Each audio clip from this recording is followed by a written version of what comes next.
Bak ne çıktı. Bu da duvarı döşerken 60'a 120 granit alt destek olarak bunu ustalar kullanıyorlar. Sağ olsun bunu da bana göndermişler. Bakalım başka içinde ne çıkacak. Bu da makinenin ayaklarıdır. Tekerleri.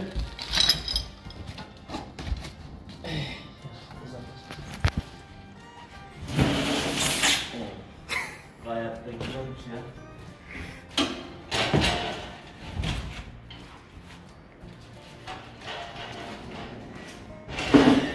Şimdi makinemizin kurulumu yapacağız. Bu da diyor ki parçaları, hangi parça nereye gelecek onu gösteriyor.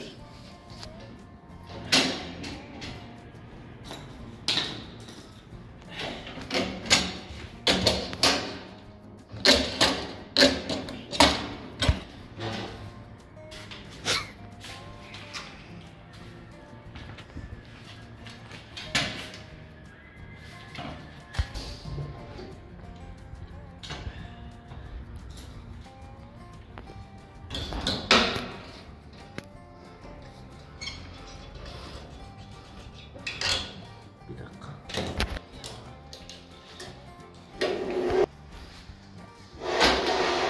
Maşallah çok güzel ya.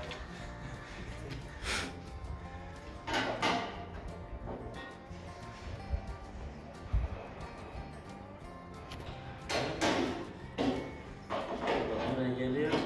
Aha.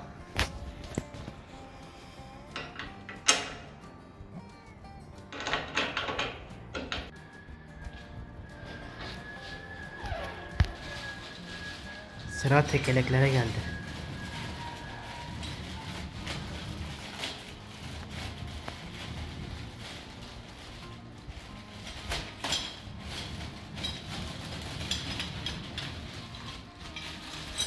Ha. Bir dakika. Vinci getir.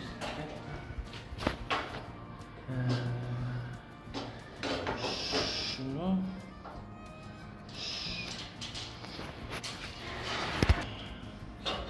Ama bu şekil.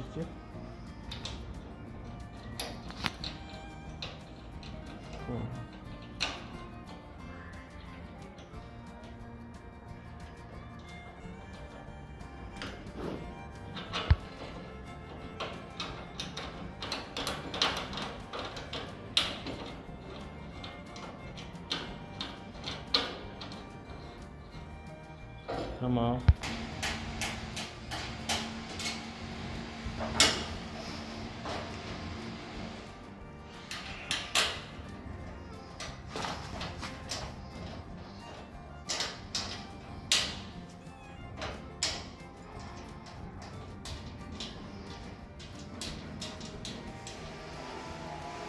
Tamam.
Bunlar da buranın dostlar.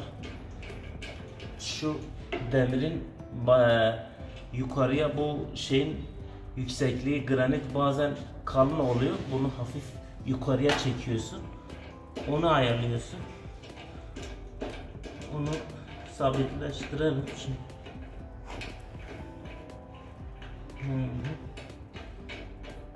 Tamam.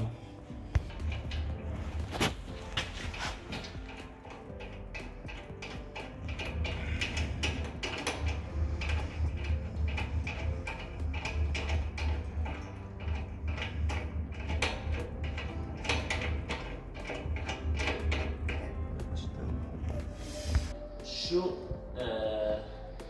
burada 0, 15, 30. Bu 30'u bak şu sona kadar geldiği zaman şunu çapraz kesebiliyorsun. Yani 45 derecelik bir şeyi de var. Çapraz kesimi var. O da var. Hani makinede yok. Her şey var. Evet dostlar. İlk başlayalım bir tane graniti nasıl keseceğiz.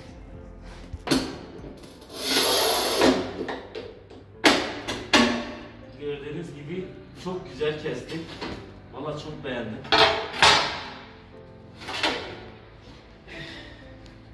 Maşallah var. Makine